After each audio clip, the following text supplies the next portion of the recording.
En daar vra Donald Trump. Donald Trump asks you on global television and you bloody dodged it. He asked you why is Julius Malema not arrested for getting up in parliament and in public and calling for the murder, the killing of a specific race, a specific industry.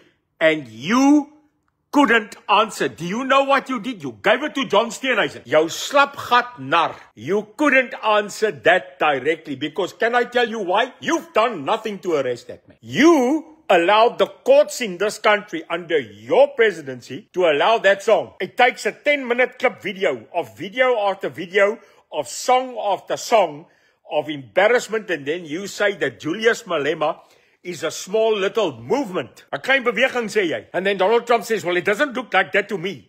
It looks that when you were singing to kill the people, to kill a farmer, to kill the boer, there was 100,000 people in that stadium. Mr. Trump, you are correct. They might be a small party in parliament, but their horrific instruction is wide.